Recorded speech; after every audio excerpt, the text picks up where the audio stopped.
What would you do if you found out a special horse you'd sold had ended up in a bad situation? In this episode of Barn Stories, we find out just how far one woman goes to bring her mare back home again. Welcome to the Barn Stories podcast. I'm Lori Prinz, editor of Equus Magazine. And I'm managing editor Christine Barakat. This podcast features our favorite essays and articles published in Equus over the past 40 years. Although Equus is known for articles on horse care and veterinary research, our editorial mission has always been guided by the bond that exists between horses and people. And each issue has featured a real-life story that celebrates how horses enrich our lives and touch our hearts. We've searched our archives, chosen the stories that resonated with our readers, and given them new life in this audio format. Longtime subscribers may recognize some of their favorite pieces. And if you're new to the Equus community, these stories will confirm that no matter what sort of saddle you sit in, a deep emotional connection to horses is something we all share. This episode features the kind of scenario that weighs heavily on the mind of anyone who's had to sell a special horse. Is he going to a good home? Will he be happy and well cared for? What if he isn't? How will I even know? These worries are the hallmark of a horsekeeper with a good heart. Fortunately, most sales end up with all parties, horse included, being very happy. When it doesn't go well, however, stories like this one, a mare tracked down not once, but twice by a former owner to be rescued from sketchy situations, emerge. At Equus, we periodically hear from readers hoping to find horses they've sold and lost track of. We've always done what we could to help in these searches, but I don't think we've ever heard of an outcome. That makes this story especially satisfying. I agree. I don't want to spoil the ending, though, so let's listen to Finding Athena, written by Tara Flewelling and read by Taylor Autumn.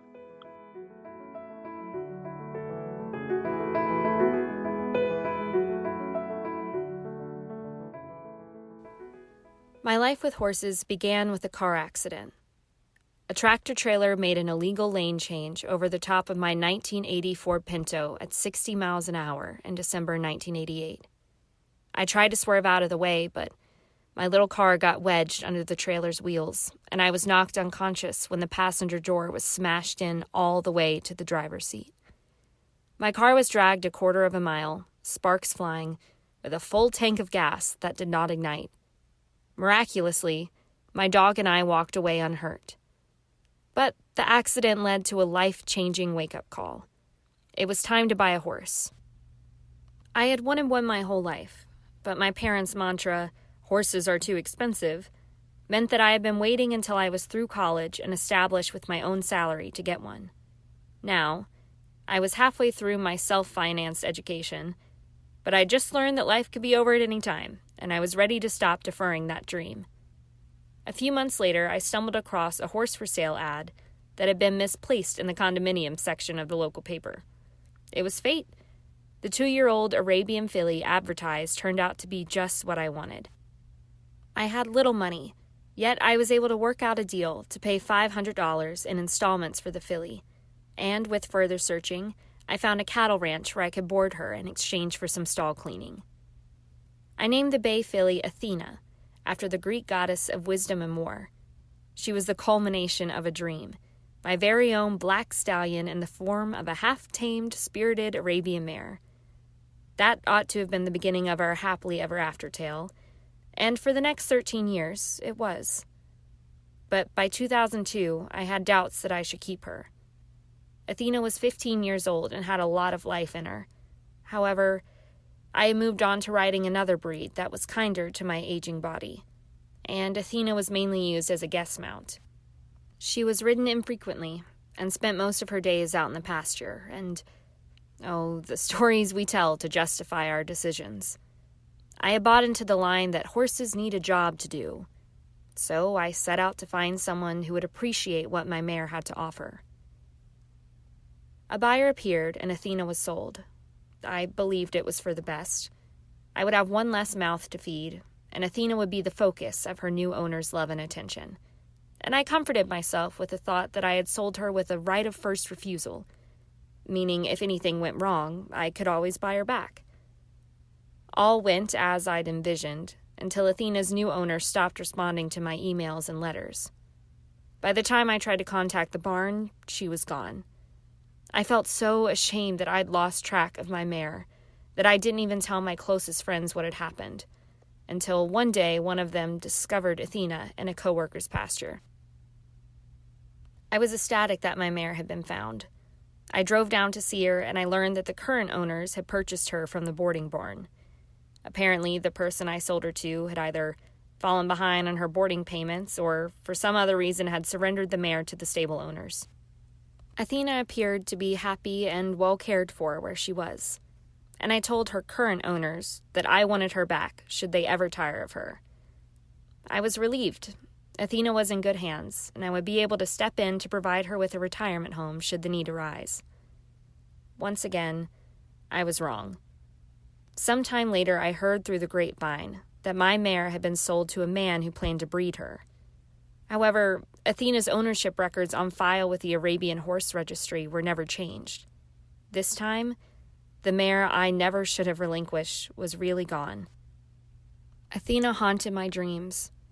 For years, I ran advertisements to find her, and I regularly canvassed internet sales sites, sending questions about any horse close to her description. I also kept her posted on my own website, hoping that someone might recognize her and respond. My fears about her fate grew as the years passed and the economy plummeted. Did she die in a slaughterhouse? Did she die in a cruel sport? Was she still alive and loved by someone who just hadn't bothered to update her registration papers? I hated myself for ever having let her go. I had made such sacrifices to get her into my life, and she had been my bedrock as I recovered from the emotional toll of the accident and gotten my life with horses on track. And then I had let logic and practicality overrule my love for her. The sense that I had betrayed an old friend weighed heavily on my own conscience. As the calendar rolled over to 2009, I finally began to lose hope that I would ever see my mare again. Then I got the phone call I'd been waiting for. I did not know the caller, but she knew Athena, and, more important, knew where she was and wanted to know if I would take her back. I was told that Athena was very thin, and animal control was going to seize her soon. But if I wanted her, the caller would go get the mare that evening on the promise that I would take her. I was soon on the road to retrieve my old friend. I told myself over and over on the way that I would not have an emotional meltdown upon seeing her. The mantra helped, because I did manage to control myself when I finally met the mare I'd sought for so long. But then the woman who made sure I got Athena back commented, "It's just like Black Beauty. She's finally going back home to the person who loved her most." And I just wanted to sob. Instead, I gently caressed my mare, sent her a telepathic "I'm sorry," and promised her that at least her story would indeed end like Black Beauty's. Athena was finally and permanently coming home. Thanks for listening to Barn Stories. We hope you enjoyed this episode. If you have a favorite article or essay from the Equus archives that you'd like us to feature in a future podcast, let us know. You can reach us at equusbarnstories, all one word, @gmail.com.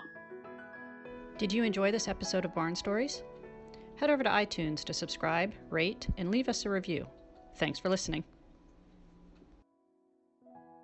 The Barn Stories podcast is a production of the Equine Podcast Network, an entity of the Equine Network.